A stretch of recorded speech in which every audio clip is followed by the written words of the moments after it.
It is my great pleasure to introduce Dr. Sri Vidya Natarajan today. Vidya works at King's University College at Western University, located in southwestern Ontario in the place known as Canada, that is part of Turtle Island. King's University College and Western University are located on the traditional lands of the Anishinaabeg, Haudenosaunee, Lenapehoik, and Attawandaron peoples. These are lands connected with the London Township and Sombra Treaties of 1796 and the Dish with One Spoon Covenant Wampum. Vidya and I are both immigrant settlers in Canada, positions that ask us to bring our individual experiences with colonialism in our home countries into conversation with the realities of colonialism in Canada, to consider our privilege and responsibilities in relation to Indigenous peoples, and to engage actively in truth and reconciliation activities. Vidya is currently Assistant Professor and Assistant Coordinator of Writing in the Department of English, French and Writing at King's University College at Western University. She previously managed King's Writing Centre, The Right Place, for several years. Vidya has been an active member of the Canadian Writing Centres Association, which we affectionately call QWICA, for a number of years, and she co-chaired and co-hosted the virtual 2021 QWICA conference. She led the first meeting of BIPOC members of QWICA at that conference, a group that has transitioned to become the QWICA BIPOC Caucus, of which she is an active member. Vidya's work in writing and writing centers is informed by her previous professions of author, illustrator, and dancer. Vidya trained as a Bharatanatyam dancer, and she toured India as a principal dancer. In 2018, she published a novel about this dance form entitled The Undoing Dance, which is a complex look at the sanitization of this cultural dance form through the lenses of casteism, white feminism, and moralism. Not her first book, Vidya also published the satirical No Onions Nor Garlic in 2006, and she has illustrated a number of books, including the lovely children's books Kali and the Rat Snake and Sweet and Salty. What I love about conversations with Vidya are how her experiences flow in and through her thinking and writing about writing and writing centers, and particularly that she blends her experiences and research to tease apart and rethink writing center principles and assumptions. She is committed to unearthing points of connections between people and ideas as part of being in generous relation with others. In her 2020 article co-written with Patrick Morley, entitled Threads Woven Together, Negotiating the Complex Intersectionality of Writing Centers, she draws upon these principles as she discusses how to navigate and negotiate racism and racial discomfort in writing centers through the concepts of relationality and care, collective responsibility, and to quote her, ferocious patience. Vidya's talk today is entitled Subalterns Speaking in the Burkean Parlour, Allowing the Conversation to Change. In it, Vidya employs her generous rethinking of writing center conventions to explore a radical and transformative anti-racism. She thinks through the possibilities of bringing writing center principles and pedagogies into dialogue with practitioners and scholars with diverse cultural, national, and racial experiences, knowledges, practices, and scholarly investigations. And she examines how writing centers can be deliberate in welcoming and supporting resulting critical amendments to writing center praxis. It is my pleasure and honor to welcome Vidya and to introduce her to all of you today. Thank you, Vidya, for giving this talk. Thank you so much, Claire, for that wonderfully generous introduction, for your land acknowledgement that is also made on my behalf, and for placing what I'm going to say in the context of decolonization in Canada.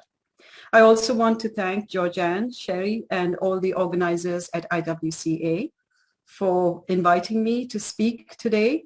I'm truly honored to be sharing my ideas with this amazing community of colleagues.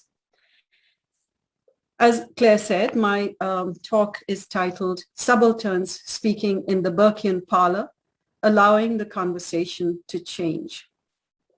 If anyone has problems with hearing me and so on, if you'll put something in the chat, I do have my chat open, but mostly I'm just going to read. I'm not going to share a screen today. What I'm going to say today reflects the specificity of my position, that of a cis woman who emigrated almost 19 years ago from India, a once colonized nation, to become a settler in Canada, today's name for Turtle Island, a country built on the foundations of extractive capitalism, colonialism, and racism. I am bicultural and multilingual, so I'll be talking about what straddling languages and pedagogic cultures feels like in the Writing Center. I'm a creative writer, so I hope you'll indulge me when I try out my sonnets on you. I'm also a scholar who likes citing other scholars. I'm an incurable goody two-shoes. I'm so rule-abiding it hurts, and you'll hear that note of moral agonizing. And I'm also vehemently anti-authoritarian. So you'll hear me confessing to things that most Writing Center people will keep decently under their hats. I am a writing instructor, so I will talk too much, but I'm also a student with a great deal to learn. So I really hope to hear your responses and voices at the end of this session. It is now widely accepted that Writing Center discourses and practices, having been defined by white academics, reflect white perspectives. What we may find disconcerting, even when we are braced for this, is that allowing the conversation to change may lead to changes in unexpected zones, in elements of praxis that are perceived as neutral technique, in understandings of what is allowed and what is taboo during tutoring sessions, in conceptions of the relationship between text or speech and writer or speaker, and in tropes that capture what writing centers do. Today, I'm going to examine a few celebrated and generative tropes for writing center work in light of some of my experiences as a racialized writing tutor and writing center administrator. I will then explore how the entry of othered bodies, new perspectives, and marginalized cultures into the writing center world might change the way we relate to each other and the way we imagine and perhaps reimagine our collectivity. Our practices, dialogical guidance, collaborative learning, scaffolding, and relationship building may all look a little different depending on the identities of those who are doing this work.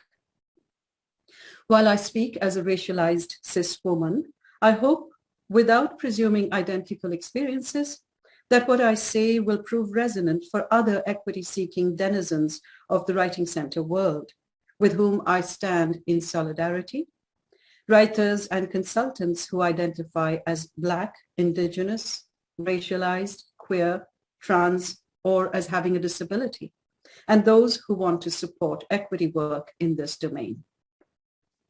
I will start, as is traditional, with a story. Each year, when I designed the tutor preparation modules at the writing center I oversaw, I would sit down and think about my own tutoring practice. A couple of years ago, getting ready to discuss the pacing of tutoring sessions, I was making notes. The session should proceed at a relaxed, not stress-inducing pace. Yes, the tutor should be attending to the writer's verbal or body language cues to sense how comfortable the pace was for them. Check. The tutor could slow down or go a little faster, depending on what she observed. Oh, hang on a minute, I thought. There were many sessions in which I had not been practicing what I preached to my incoming colleagues about pacing. I had to admit that I often drove the tutoring session faster than the tutee was entirely comfortable with. To explain this, I have to reference the moment that all too many BIPOC writing center practitioners have encountered, that moment when a tutee learns that the appointment lottery has paired them up with a non-white tutor. If we understand race as a phenomenon that is constantly recreated, rather than as pre-existing our relationships, this moment for brown and Black staff in the writing center is preeminently a moment of racialization. Kiara Lee records how the Black writing center consultants she interviewed in the course of her research, I quote, share multiple "are you my consultant" experiences, where they describe a non-Black consultee questioning their ability to help or guide them by asking the same question, unquote. And here's Nisha Ann Green in her extraordinary keynote address for the IWCA conference 4 years ago. I quote, "I've had students walk up to me and say, 'I've never seen a writing center person look like you do this work,' unquote." In this moment of racialization, enacting the rituals of writing center hospitality, I experience myself as a subject present to myself, but also as objectified by the visitor's gaze. I'm reminded of my appearance, my unruly hair, and the color of my skin. I know that my accent, as I greet the writer, is causing cognitive dissonance. In her ear, it has no association with competence. The first of the sonnets I'm going to share with you is called Double Consciousness Moment at the Writing Center. I was going to work with Nicole, you say, scanning the room. You're not looking at me. So I smile. Nicole has no shifts today, and I wait for the next step. Will you flee, or will you stay to hear my usual greeting, which may come out sounding a little dull because your distrust, however fleeting, drains warmth, renders me mechanical. Like a Janus standing in my self's doorway, I see within my house the gifts I could share. But you decide to come some other day. My outside-looking head becomes aware that the gifts will stay in the wrapping therein, the brown paper of my immigrant skin. So, a double consciousness moment. As subject, I know my own competencies as a tutor and feel secure in my years of experience. As the object of the writer's distrustful gaze, I feel inadequate. This mild dismay and lack of trust in response to racialized instructors occurs in both white and non-white writing center clients, as Yelin Zhou documents. It also occurs in other academic spaces, including the classroom. Let me go back then to the question of pacing. Let's say the writer decides not to wait for Nicole, and let's say we settle down to the session. After a quick exchange of pronouns and pleasantries, I begin almost compulsively to drive the session towards the point, perhaps 15 or 20 minutes in, when the writer can recognize once and for all that they are deriving significant benefits, that this time spent with me is not wasted time. As I scan the writer's text efficiently and as I ask questions and engage the writer in discussion, I watch them for signs that they are finding my accent incomprehensible. Not that I think my accent is incomprehensible, far from it. But I do know that many white Canadian students, especially if they have not been exposed to multilingual teachers in their primary or secondary education, can experience what Oakham Kang and Donald Rubin call perceptual distortion. Researching attitudes to international teaching assistants, ITAs, in American universities, Kang and Rubin note, I'm quoting here, that students' linguistic stereotyping plays a powerful role adversely affecting their comprehension of ITAs over and above legitimate issues of ITA oral proficiency. Thus, when listeners expect to hear unintelligible English, they very likely will hear that speech as unintelligible, unquote. In compensation then, partly for uncomfortable pacing and partly for potential difficulties with my accent, I announce that I'm going to scribe during the session. At the end of the session, I offer the writer detailed and carefully arranged notes that cover our entire discussion about global and higher order concerns. I also offer, throughout the session, lavish motivational scaffolding, partly to soften those attitudinal barriers, but partly in hope of relaxing the writer into offering me some affirmation in return.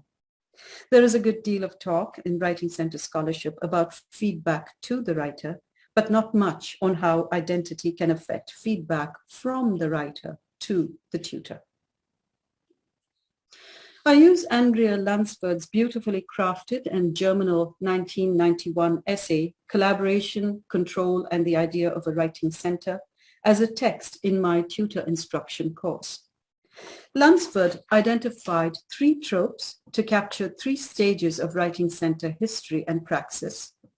The storehouse, which she describes as, I quote, an information station prescribing and handing out skills and strategies to individual learners, unquote. The garret, quote, informed by a deep-seated belief in individual genius, unquote. And the Burkean parlor, where a kind of unending conversation, that's a quote from Lunsford, which she gets from Burke, where a kind of unending conversation takes place. So the 3 stages, the storehouse, the garret, and the Burkean parlor. Of these, the Burkean parlor is the trope that Lunsford feels most sympathetic to, since to her mind it captures the essentially dialogic, collaborative, and democratic environment of the reimagined writing center.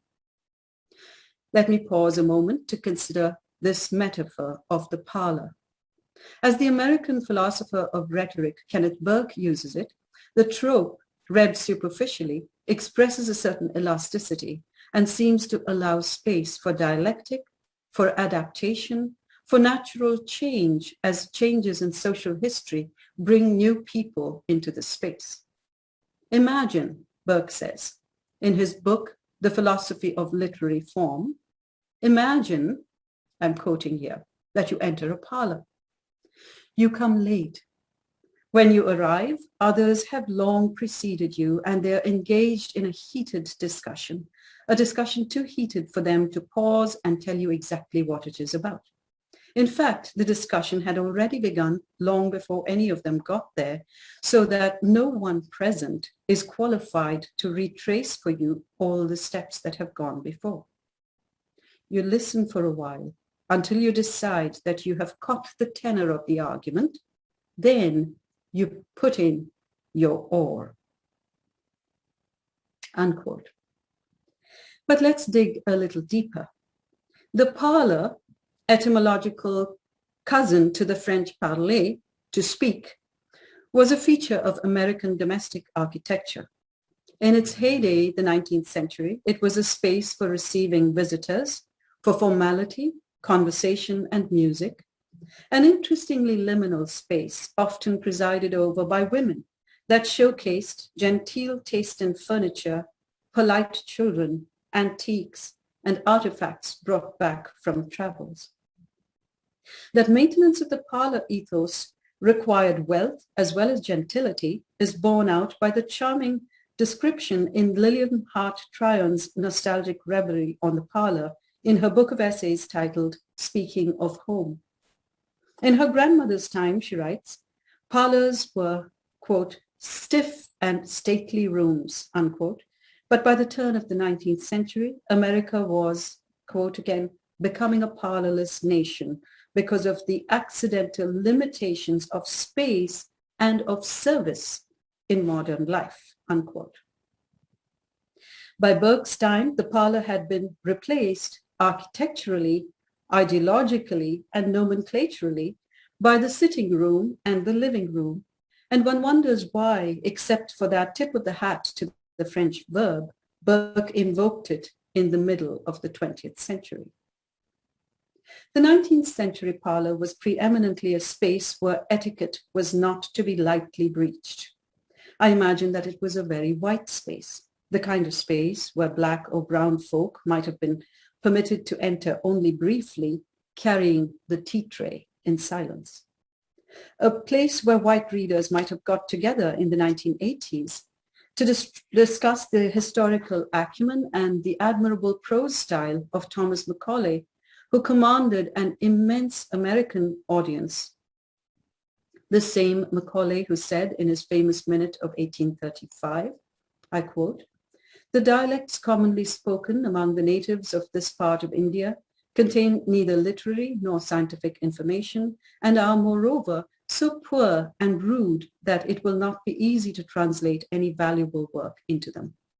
The intellectual improvement of those classes of people who have the means of pursuing higher studies can at present be affected only by means of some language not vernacular amongst them. So this was his minute on Indian education that inaugurated English as a language of education in India. And this was the same Macaulay whose contempt for all Indian vernacular languages, as well as for Arabic and Sanskrit, led to the promotion of English education in India, which in turn, ironically, produced people like me. So when I insist on speaking of race in the writing center, I feel like someone who has made a rude noise or told a scatological joke in the parlor. I have to ask myself, did Burke really imagine someone like me in that space? Did the original begetter of Burke's metaphor, the conservative British philosopher Michael Oakeshott? Oakeshott's trope is of a meta-conversation, what he calls the conversation of mankind, a phrase that will be familiar to many from Kenneth Bruffy's use of it. Oakeshott imagines that this conversation begins in the primeval forest, which sounds kind of promising, but a few paragraphs into his metaphor, he begins to oppose the phrase civilized man to the barbarian. So did Lunsford, when she borrowed this charming trope, imagine someone like me in the writing center? This sonnet I'm going to read you is titled, Sorry, Andrea, I Can't. Imagine yourself, says Burke, entering a parlor where people for hours and years have been talking their language, centering themselves, their thoughts, their triumphs, their fears. Imagine china and trinkets from exotic places. Imagine chintz and overstuffed chaises, complicated taboos, odd airs and graces, unending hum of sociable spaces. But what if you enter and realize that try as you might, you can't find your beat? You don't know the themes that they won't reprise. You feel too gauche to occupy a seat. You put in your oar, but you can't pull it through the mud of identity you've tracked in with you. In seeing the writing center as essentially a locus for collaboration, Lunsford remarks that a collaborative environment, I quote, rejects traditional hierarchies. It is worth noting that when the racialized tutor or the tutor with a disability sits down to a session, hierarchy is already disrupted by student distrust and discomfort. When a racialized administrator makes changes that serve anti-racism, the chain of authority is already broken by staff suspicion and hostility. Sometimes it is easier for a white administrator to enact anti-racism. Racialized administrators are all too familiar with the experience of being disliked for things they do that are considered niche. For racialized staff, neither of these de-hierarchizing effects moves the center towards collaborativeness. What does is the emotionally draining labor of convincing writers and staff that no hostility is intended, that the discomforts of a racially mixed environment will pass. To the extent that writing centers are parlors to this day, subaltern voices within their confines are still jarring, still disruptive. And subaltern manners and bodies and doings are still unacceptable. Subaltern voices are still unheard. Victor Villanueva powerfully recounted a racialized woman saying during a meeting in his institution that there is, I quote, a difference between speaking and being heard, that if one is constantly speaking but is never heard, never truly heard, there is, in effect, a silence, a silencing, unquote.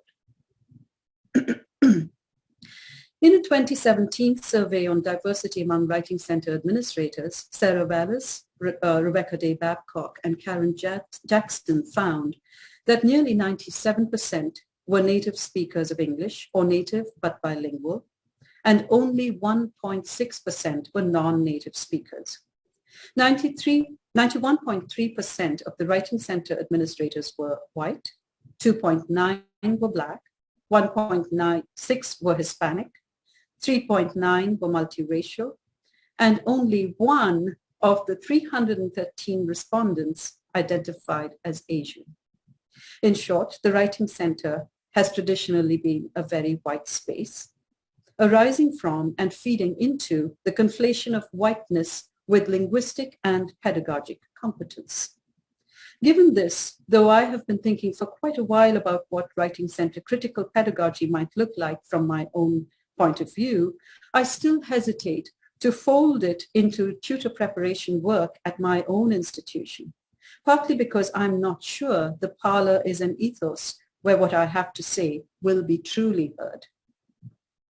But we are reimagining that Parlour today, and in what follows, I will offer some new tropes for your consideration.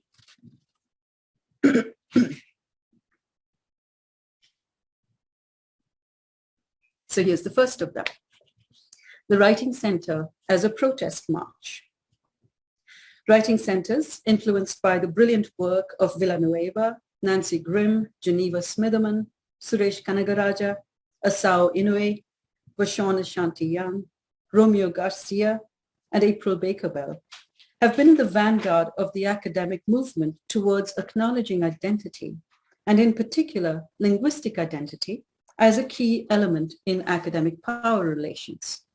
A considerable proportion of the Writing Center and Writing Studies community acknowledges that students have a right to their own language. How could it not, given the breathtaking demonstrations by scholars like Smitherman, Young, and Nishak Ann Green of how successfully African-American vernacular English can be code-meshed with standard academic English in scholarly writing?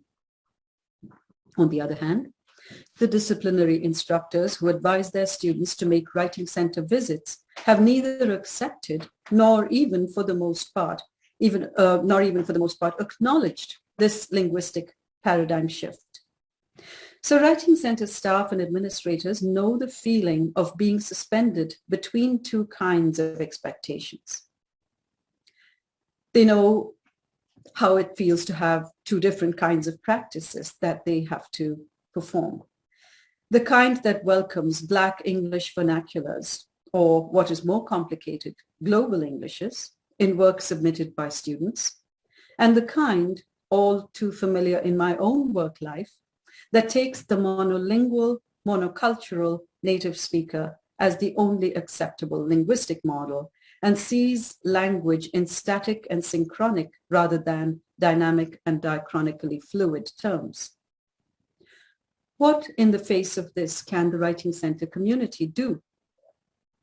Every opportunity we get, I would suggest, we advocate beyond the boundaries of both Writing Center studies and writing studies for a more flexible approach to assessment. So this sonnet is called Use Standard Language Enforcers. Today, I'll stand on the library floor with a sign that says, I'm docking a dime for every mark you made in red, for each time, bristling gatekeeper at language's door, you ignored good ideas and pounced with glee on vernacular usage, semantic flaw, minor violation of syntactic bylaw, misplaced semicolon, or uncrossed T. Dear Prof, fond of saying, how will meaning be clear if people aren't taught their grammar? You are skint in the heteroglossic bazaar. In the bodega, you have no currency.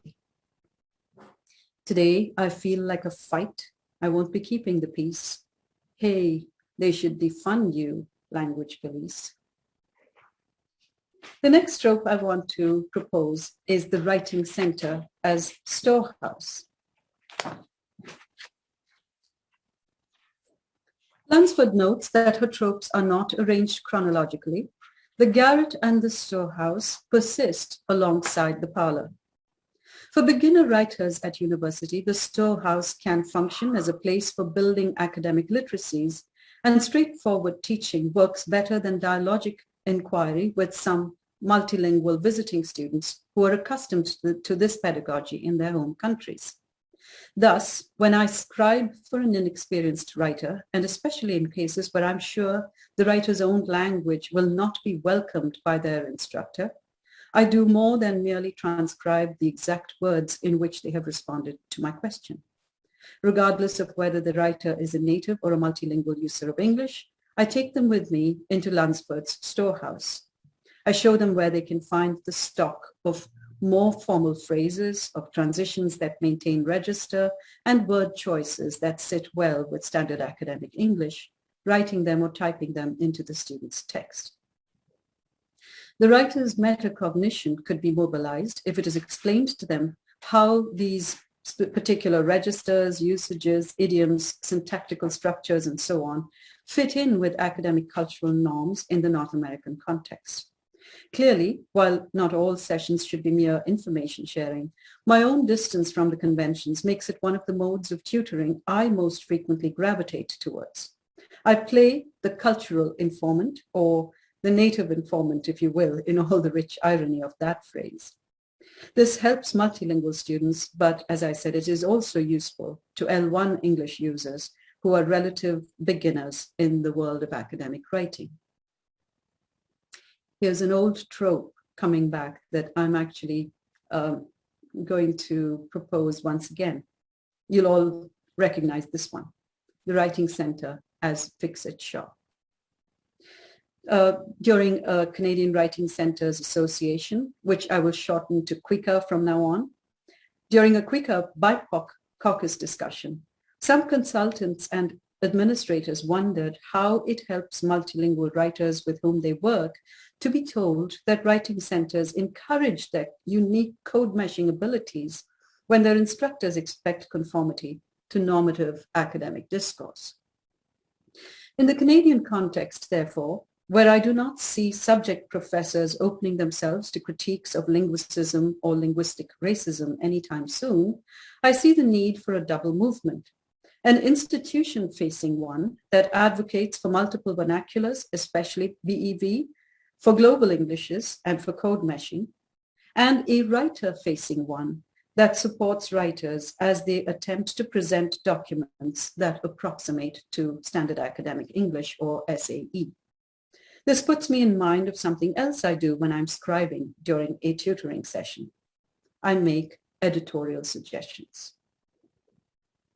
Yes, I have thought about it long and hard, and I edit in the Writing Center. Did I say that out loud? It certainly sounds very loud and very transgressive to me. After all, every tutor is taught to receive the proofreading request with a rejection. Oh no, we don't edit here. And a redirection. But we do discuss your argument, so come on right in. Why is editing considered so peripheral to the important work of writing centers? First, because it is considered the pedagogically lazy alternative. And indeed, if editorial suggestions are the only content of a session, then the work is too mechanical, too focused on micro issues to be productive.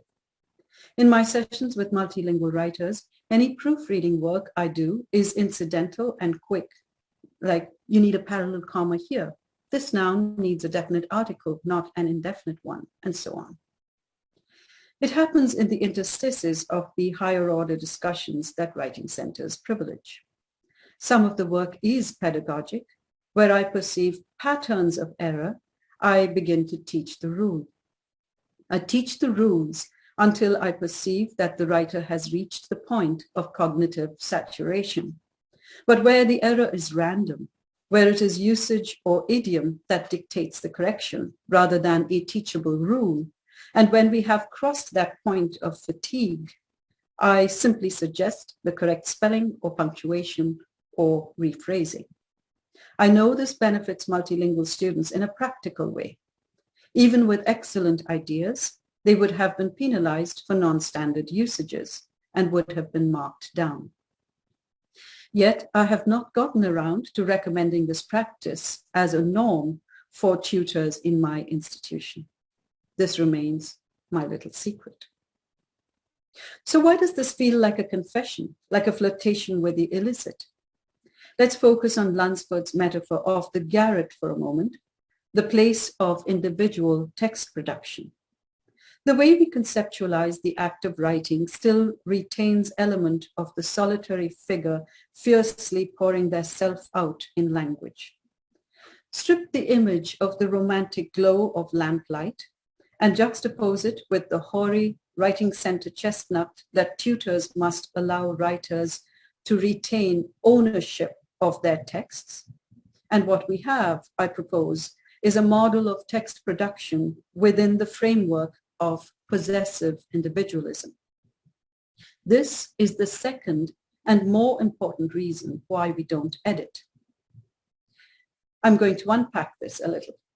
The Canadian philosopher C.B. Macpherson uses the phrase possessive individualism to describe, I'm quoting him here, a form of individualism arising in the 17th century in which the individual is seen as essentially the proprietor of his own person or capacities, owing nothing to society for them, unquote.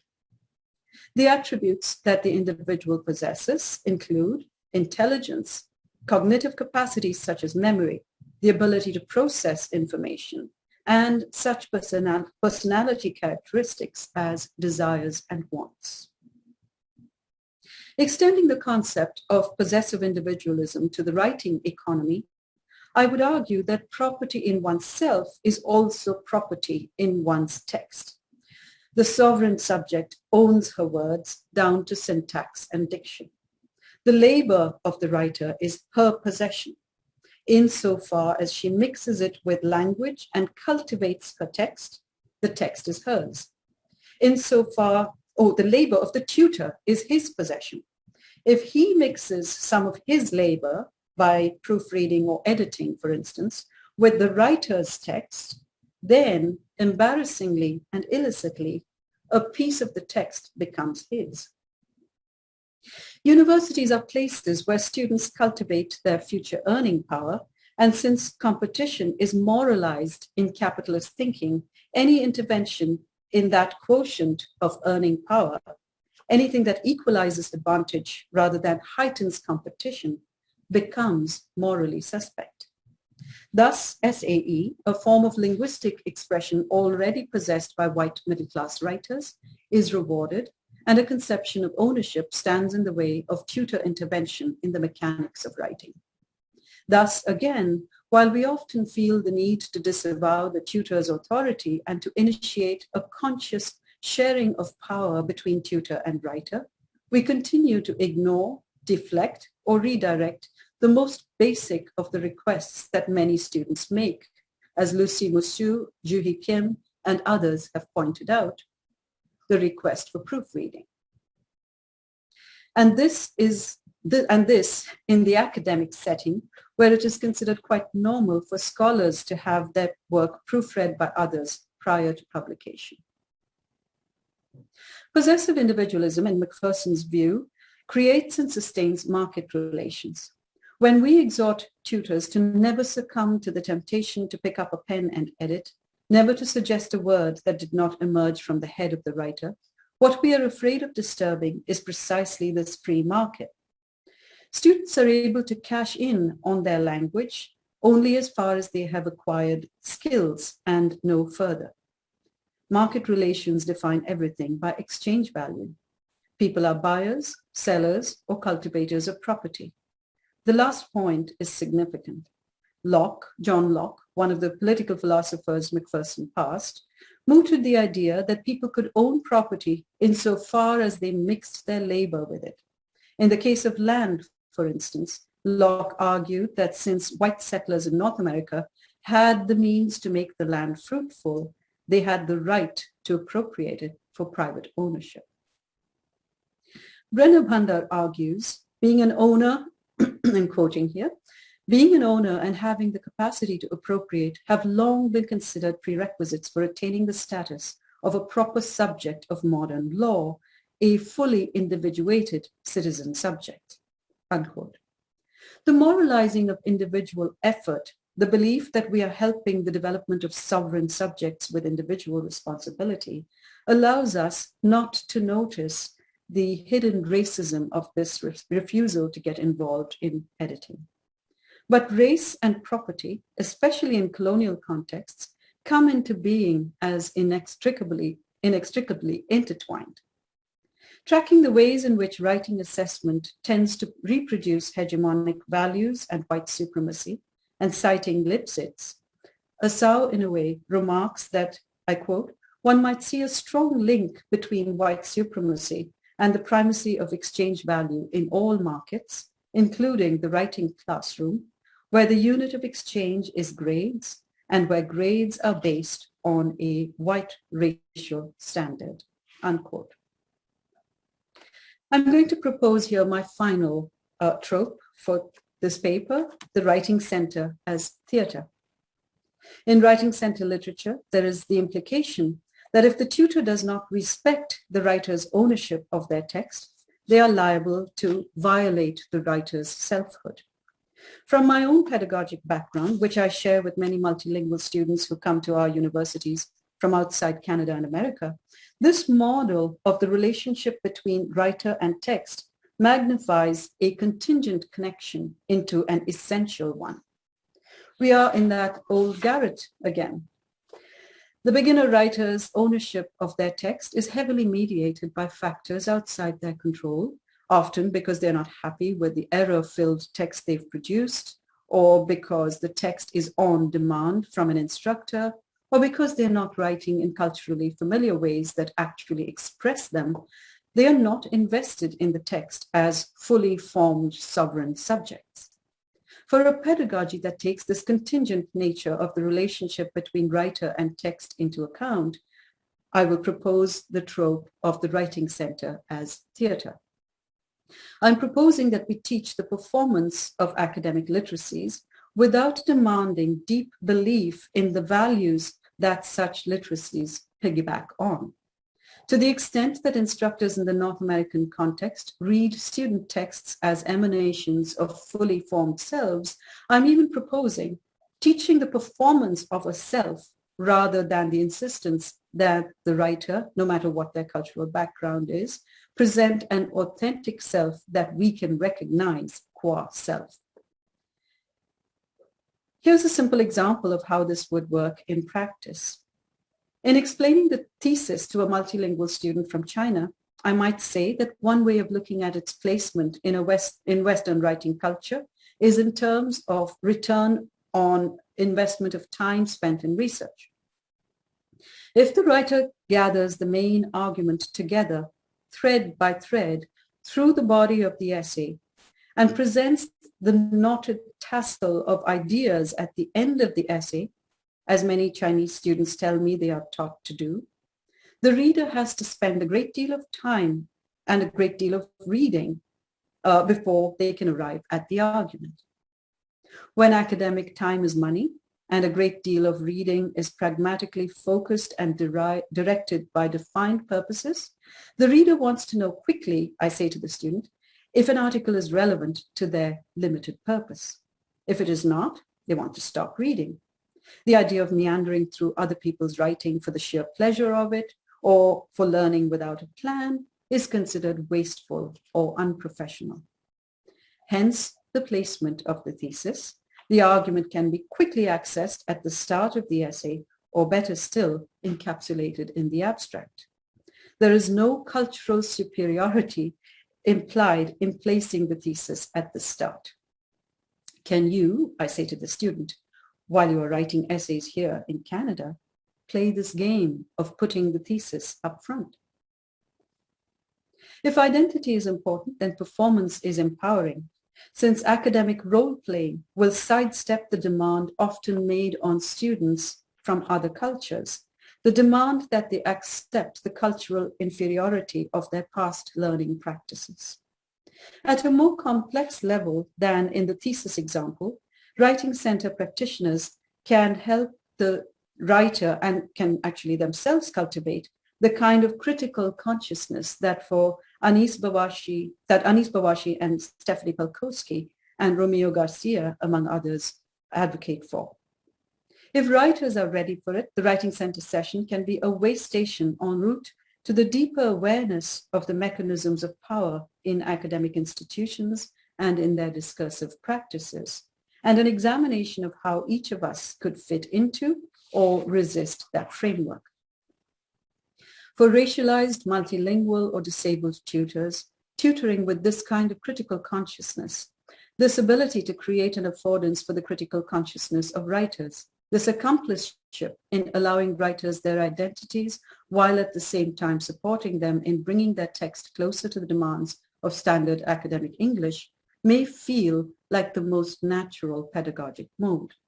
But it is a stance, as I said, that all tutors can take if they are willing to suspend their belief in English as conferring superior intellectual status, their belief in standard language ideology, their belief in models of selfhood embedded in certain types of language use, and their belief in the text as property. The sonnet is called Being Theatrical. Good job on the audition, you got the role. Come in downstage left in a certain way, speak your lines. Remember, this is just a play. You don't have to bear your immortal soul. Here is the dressing room. Here your dress hangs. In the mirrored rectangles of harsh light, the tutors will help get your makeup on right, and some will follow you right up to the wings, fussing with the cloak that hangs anyhow, tweaking a tassel, teasing a stray curl, whispering, good luck and break a leg, girl. And you're on. You can feel the lights and the heat. You speak your lines right. You take your bow, applause and the curtain, flowers at your feet. Canadian academia, which has hugged a kind of exceptionalism to itself, has been slower than American academia to come to an acceptance that racism is alive and active in this habitus. For instance, planning the IWCA 2020 conference, when we discussed limiting the conference themes to anti-racism and anti-ableism, some board members expressed concerns that practitioners who were regular conference attendees might feel put off and reluctant to participate. In the last little while, however, the activism of the Black Lives Matter movement, the pandemic itself, which changed our ways of listening to each other, and the discovery of unmarked graves of Indigenous children near residential schools across Canada, among other developments, seem to have opened a path to discussions of racism that are not weighed down by white skepticism. These upheavals and the prolific writing of Black and Indigenous authors that has framed them have underscored the presence of racism in Canadian academic settings. The 2020 IWCA conference ended up being postponed. By the time the postponed conference took place in May 2021, there was already a more receptive attitude to discussions of racism.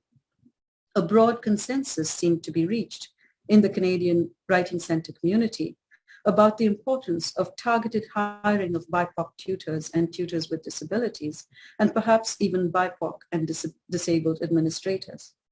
An anti-racism statement is being crafted with BIPOC critique and participation, and a BIPOC caucus, as Claire mentioned at the start of this talk, has been created within IWCA. Conscious of ways in which my practice differs from the norm, I have been hesitant until recently to either talk about my experiences or to buck the established writing center approaches to pacing, scribing, proofreading, and other practices. So much of this slowness to ask for change comes from a sense that new immigrants have been allowed into the country, captured in the microaggression, then go back to your country. And the feeling that we have no right to participate in the fashioning of epistemes or of intellectual life. And yet we know we have strengths to offer. The potential shift in exclusionary hiring practices is likely to bring more BIPOC bodies to the tutoring side of the Writing Center table. But if BIPOC bodies are not to be merely brought in only to be sucked into mainstream culture, then space should intentionally be made for cultural shifts and plasticity. The assumption of the adequacy of the same strategy for all staff and writers is a form of colorblindness, what I prefer to call race evasiveness at the writing center. In other words, the frameworks and approaches to tutoring need to be broadened to include practices that may be culturally or pedagogically alien to the largely white writing center community. Thank you for listening. And I would be delighted to have a conversation. So if you would like to put ideas into the chat, I think Claire, if I may bring you back in, Claire will help moderate the discussion. Thank you so much for that, Vidya.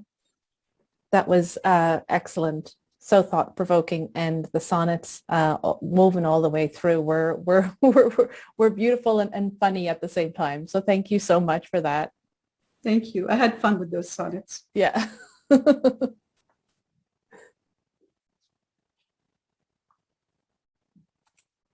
So there are some comments coming into the chat, but no questions at this point.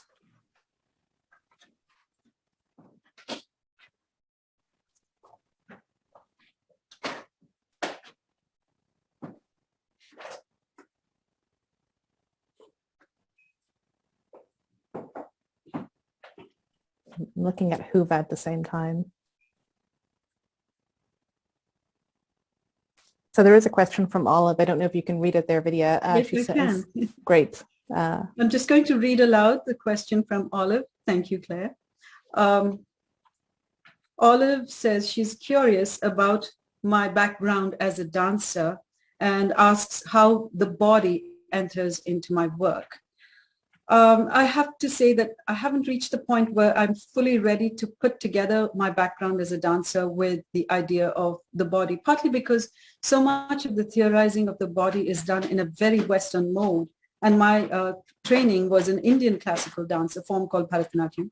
And I have a long history of trying to wrestle with Western concepts of how the body figures in order to think through my dance practice. So in a sense, I kind of feel that body and affect are very much part of our practice at writing centers, but we are somehow taught to be professional and to minimize the effect of bodies. So I think we need to start thinking more about bodies. And I love the work that's come from scholars like Chiara Lee and Nisha Ann Green, who talk about the fact that the body is an irreducible thing. The color of your skin is an irreducible thing in the writing center. And their consciousness of their bodies, their consciousness sometimes of being interlopers, their comfort with other bodies that look like themselves, these things are not negligible factors in the success of a tutoring session.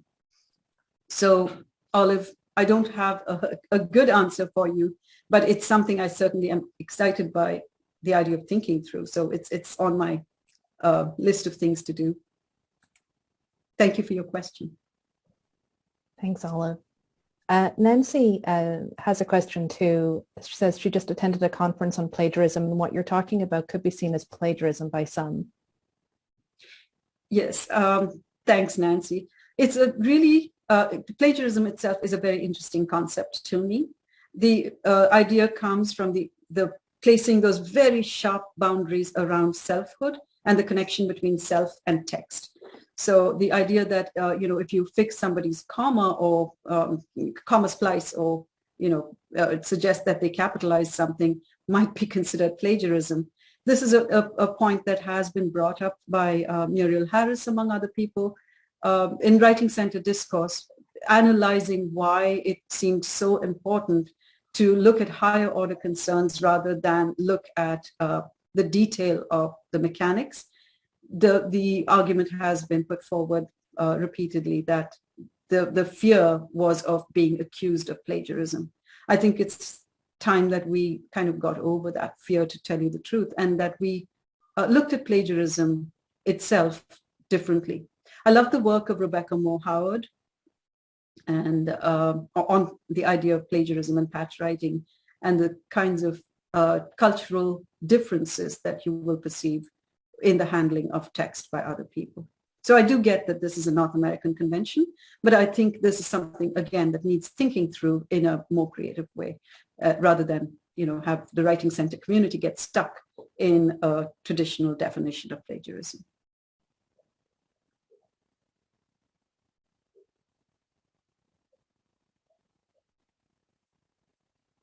Sorry, I'm muted and unmuted.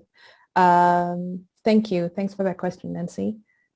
Julie is asking how we can more effectively work from a foundation of co-creation in the Writing Center. I like that word. It sounds wonderful. And I think in some sense what I do is a sort of practice of co-creation, especially with beginner writers. They seem to have difficulty finding a launching place for their ideas. And sometimes in providing them with that launching place, you might do a little bit of creation along with them. So I do believe we should, again, see these practices as positive and not be too afraid all the time of stepping into the territory of plagiarism, for example, if we look at co-creation. And throughout my life, research-wise, I have loved collaborating with others in publishing or research. So it comes naturally to me, once again, to think of myself as part of a collectivity. And I think that's it's a great foundation for the Writing Center and its practice.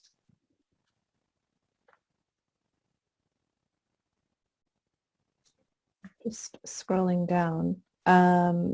Rebecca is asking, she said she's been furiously writing down the sources, but would you be willing to share a list? I've uploaded my talk to the agenda page. I'm not sure what exactly the archive is, but there is an archive, and my talk has been uploaded there. I'm missing, I realized later when I uploaded it that I'm missing a couple of references there, but it's already shared, and if I can communicate with you individually, it would be great. Thank you for your question, Rebecca. I think there's only a couple of sources missing from my references page. Thank you.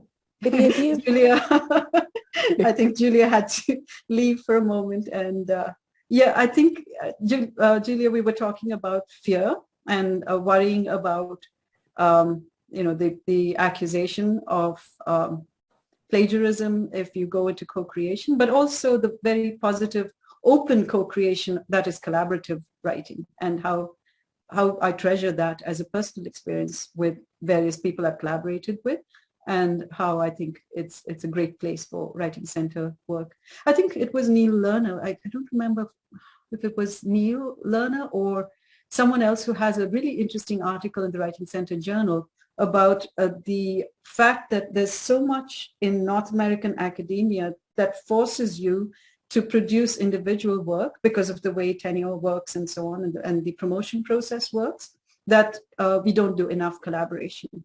And they thought of this as a really negative thing, that we don't collaborate enough. So, Julia, I agree with you. Collaboration is wonderful. At least not in the humanities. Yeah. Vidya, I'm curious, you mentioned how this kind of editing work that you do, or proofreading work that you do with students is something that you keep to yourself in your center, and you haven't at this point integrated it into your training with peer tutors. Do you think there's a possibility for that? For having that conversation with them about that and about plagiarism and where those, what that could look like? I have a strong feeling that if I probed deeply enough and was a fly on the wall in sessions where my tutor colleagues are not aware that I'm in the room, I'm willing to bet unto half my kingdom that they're all doing the same thing. So I don't know how many people here will confess to doing it. I just think that we all at some level are aware of how much disadvantage there is to having a misplaced comma or a silly problem with an article that could never have been susceptible to teaching the rule anyway. So I suspect we all do it. But in practice, though, one of the things that I also think is difficult is to keep the balance going between the higher order concerns, which I still think are the more important discussions to have during a session, and the more mechanical concerns. So a tutor who's not experienced could easily tip over into doing too much grammar editing, which is not as productive as the bigger discussion. But to be able to weave it in takes some practice, I think. It took me a while to know how to slip in the proofreading pieces without disrupting the thought flows that governed the larger session discussions. So I think I would have to think it through in terms of the mechanics of how that would be done in the writing session, and also still think through the ethics of it because of the kind of moral issue that it seems to present here. Right. Yeah, and I think Connor is kind of asked the same question at the same time I did, I think. But adds a little bit of an extra piece to it, so it's part of me worries about putting this in the hands of peer tutors, which of course makes me question my own assumptions and desire to hold on to power. Do you have any thoughts on that? Yeah. Connor, I'm so glad that you are making your confession in this chat space. Thank you for being for kind of reinforcing the fact that what I suspected, which is that many people do this. Yes, I think it can still be open to peer tutors with that caveat that I just mentioned in my response to Claire, which is that it is actually the easier of the two things to do. It's easier to talk about sentence level correction than to open the question of large structural revisions in a document. So not that I would distrust peer tutors, but I would say that, again, folding it in a way that builds on their experience of those larger discussions would be an important part of the process. So I almost would not want it to be the very first thing we discuss when we're doing tutor preparation, for instance, but it might come at the end. It might be a refresher after 1 year of peer tutoring. It might come up, when they've done enough of the other kind of tutoring.